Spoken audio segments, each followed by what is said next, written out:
d'abord, je suis ravi de découvrir qu'on est en avance parce qu'on était en retard.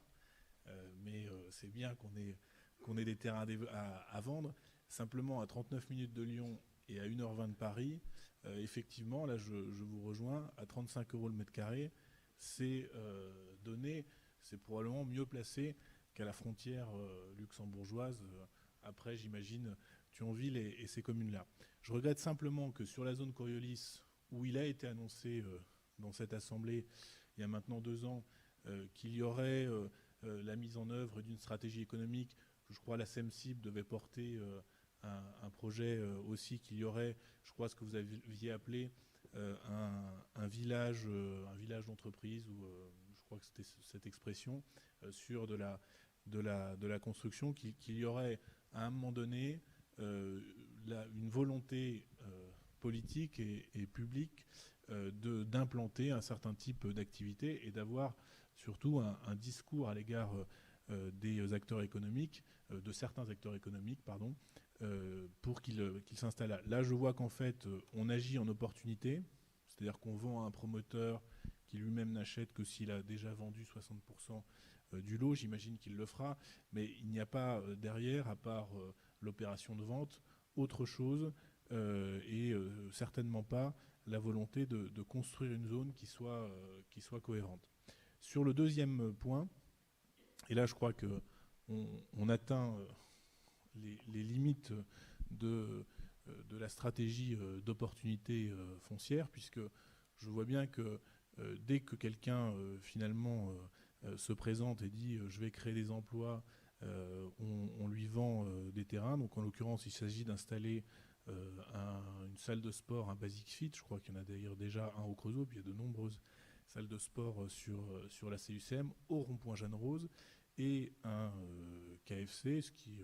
suit tout à fait la logique des deux enseignes KFC et Burger King de s'installer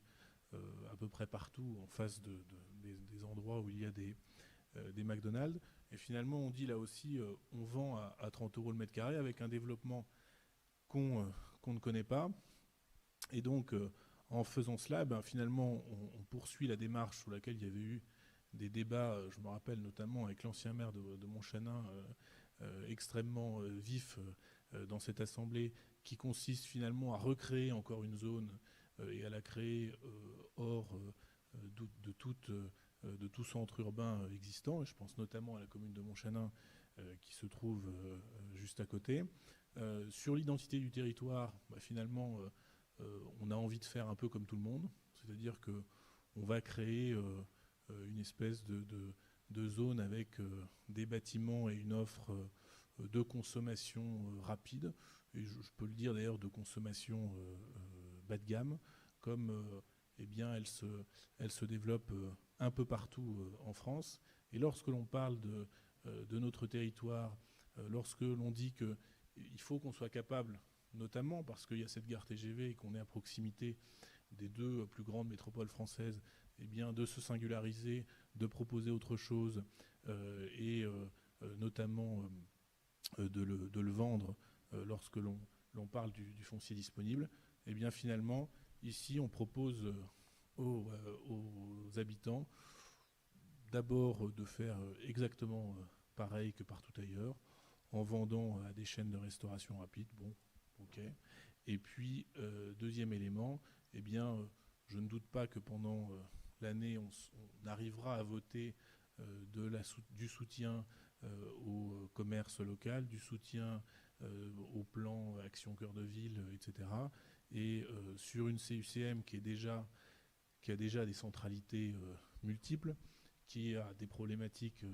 d'étalement urbain et de difficulté à conserver l'activité dans le cœur des villes, eh bien, on se soumet aux volontés des promoteurs qui souhaitent, en l'espèce, s'installer hors des villes et qui font, il ne faut pas se le cacher, de la prédation foncière. Parce que tout à l'heure, vous avez rappelé qu'il y aurait de moins en moins de terrain à la construction. Il est certain que, vu la volonté de l'État de limiter l'artificialisation des sols, il y en aura un horizon très court, probablement moins de 10 ans, il y aura de moins en moins de possibilités de construire. Et ce qu'on voit partout en France, c'est que ce type de promoteur eh bien, ils sont en train de capter des terrains, et prioritairement des terrains qui sont peu chers et accessibles. Alors, en cohérence avec le débat qui avait eu lieu il y a maintenant 4 ou 5 ans, je voterai contre la délibération sur le rond-point Jeanne Rose, qui consiste donc à réimplanter ces activités hors de toute logique d'aménagement